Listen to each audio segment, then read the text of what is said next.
If you are anything like me, my dear viewer, you constantly envision that beautiful history-bounding wardrobe you so desperately want, but do not yet have. Today, we'll be taking our first adventure as 21st century Victorians into making that wardrobe a reality.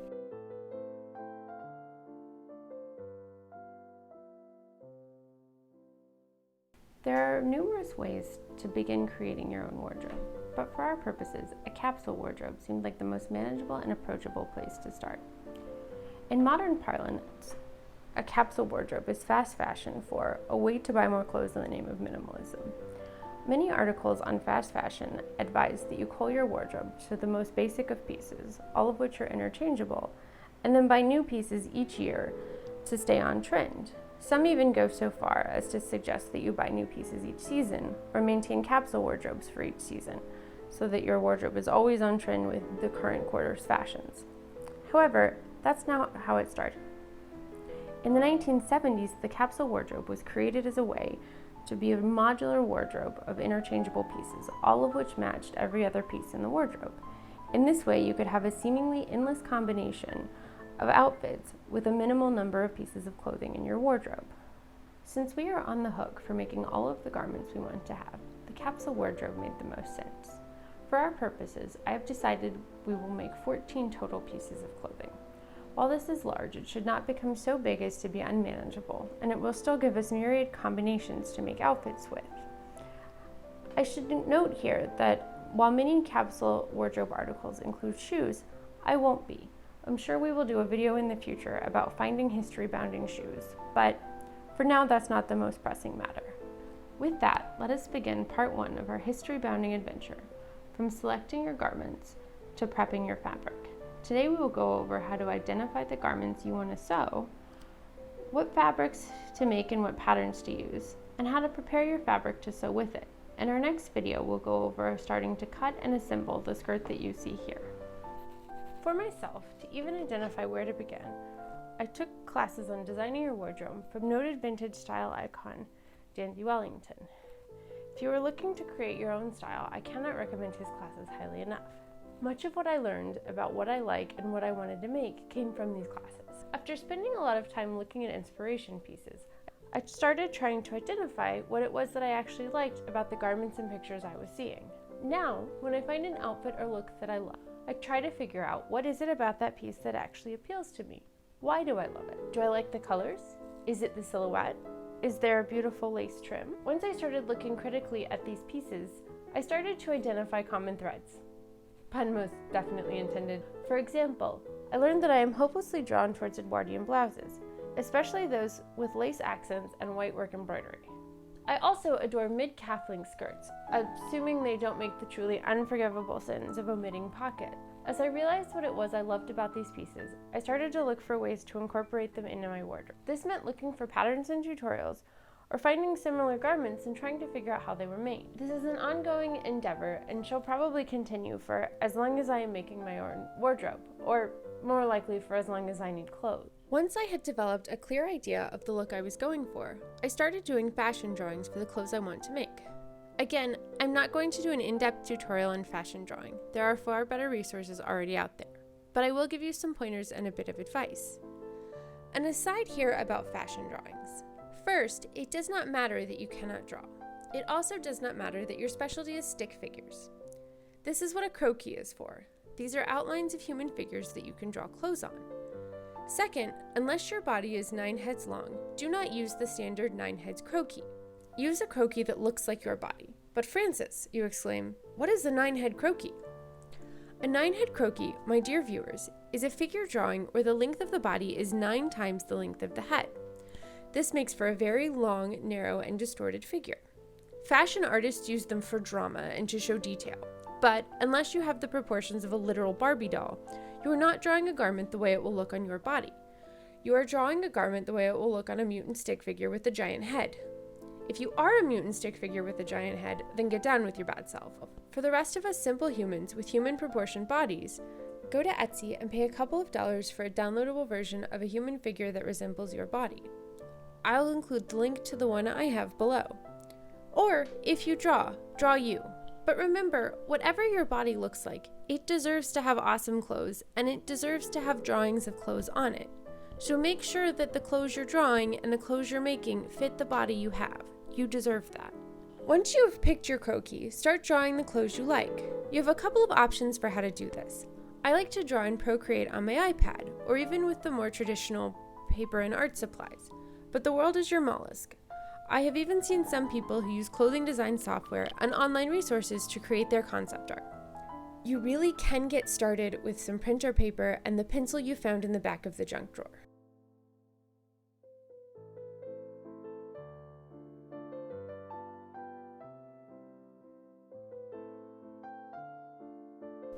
Remember, your garment does not need to be incredibly detailed or realistic. You just want a visual reference of what you are trying to create. However, do add any details or design elements you want to include in your finished garment. If you want 6 buttons down the back of the skirt, draw the 6 buttons. If you want pleats, add pleats. If you have other design ideas, draw them or annotate them on the drawing itself so you remember. When you go back to make the garment, you will be grateful to past you for the reminders. Trust me. To show an example, I will use our first project in the History Bounding Capsule Wardrobe. We will be recreating the skirt that first got me into history bounding, the 1890s walking skirt. Now, Bernadette Banner already has a video detailing how she did this, and I cannot hope to compete with her. But what I can hope to share is a bit more about the process of how you do this yourself. So, what you see before you is my concept for a mid-calf length 1890s walking skirt using the truly Victorian 1898 walking skirt pattern. Now, we would normally color in this garment, but since I'm making it in black and that makes it much harder to see the details, I've decided to leave it white. For future garments that we are making in color, I'll color them in to show the effect. I suggest purchasing this pattern if you want to follow along and make one yourself. This is a very simple pattern that gives the opportunity to practice foundational sewing skills, sewing straight seams, flat felling to finish, without getting into anything complicated. This skirt isn't even hemmed. For future projects, we may try drafting our own patterns, and assuming we get really ambitious, we may even try draping. But for the moment, we will start with the flat pattern. If you are not making this skirt, or if you are trying a different type of clothing, I still suggest starting with a pattern. It is the easiest place to begin and will give you detailed instructions on what you are doing. When selecting a garment to make, you can either start with a pattern in mind and make the alterations to get the garment you want, or you can start by drawing your garments and then looking for patterns that are similar and can be altered. At this point, you should already know your measurements. If you do not, I highly suggest looking for a tutorial on how to measure yourself. There are lots of really great ones out there. You will need to buy patterns according to your measurements. I usually use the largest measurement, my bust or my hips, because I find it easiest to grade patterns down. But this is a personal preference that you will develop over time. The pattern you choose will tell you what fabrics work best for your garment. Pay very close attention to this. Get the fabric that the pattern requires. Do not buy the remnant that is not quite the same, but is probably similar enough. Do not use the fabric you bought at JoAnn's 3 years ago that you promised yourself you would use before you bought any more skirt fabric, unless it happens to be the right fabric for the garment you're making. This isn't to say don't work from your stash. Just make sure that if you are working from stash, you have the fabric that the pattern calls for. My dear viewers, I sincerely beg of you to trust me and not make this mistake. There is nothing worse than putting all of your time and effort into making a garment you want to love and then finding out it's just not quite right, or it sits wonky, because your 3-year-old JoAnn's fabric wasn't just quite close enough. Think of your wardrobe as an investment. These are pieces you want to love and wear for a long time. Using the wrong fabric, even if it saves time and money, may not be a bargain in the long run if you don't make the garment that you want, or you never wear it because it doesn't look the way you want it. The fabrics that are appropriate for the garment should be included in the pattern. If you've bought a pattern with an envelope, this will be on the outside of the envelopes so that you can buy the right fabric while you are at the store buying the pattern. For an online pattern, this may be listed in the website description. Our pattern calls for a medium to heavyweight fabric. For our skirt, I decided on Robert Kaufman's Ventana 100% cotton twill in black. It is a lovely twill, and because I bought it online, I made sure to get a swatch first. If you're buying your fabric online, unless it's one you've seen in person before, do yourself a favor and get a swatch. Not getting a swatch first is how I actually ended up with this horrible polyester that I thought would be great because it was on sale, but actually suits nothing I will ever make. Do the legwork in fabric selection and fitting, and you will be much happier with the garment you get in the end. The lining for this skirt is a Black Galaxy Quilter's cotton that I happen to have in stash.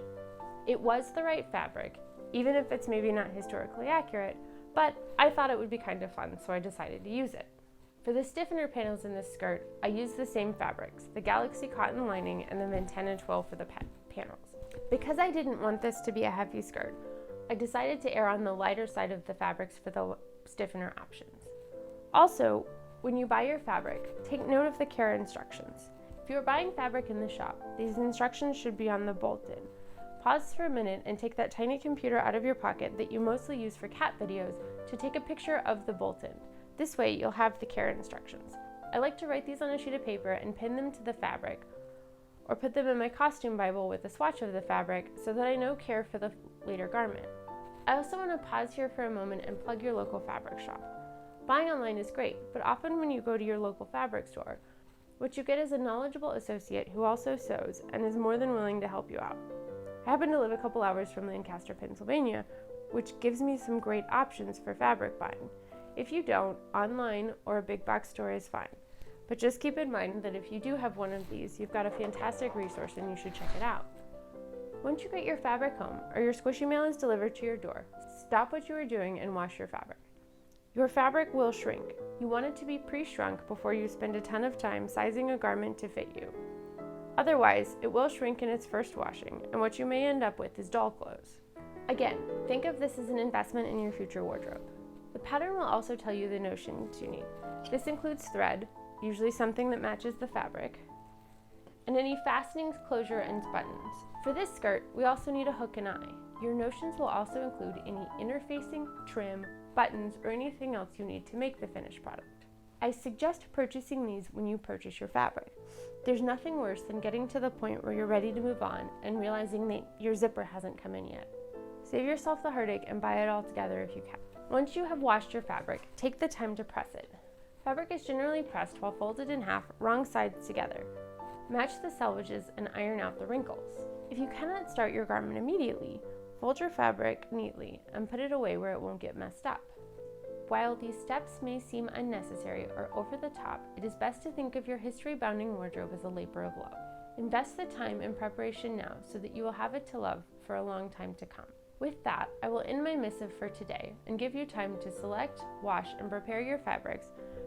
For our next video, we will lay out our pattern, fit it and grade it to our body, and start to cut out and sew together our pieces.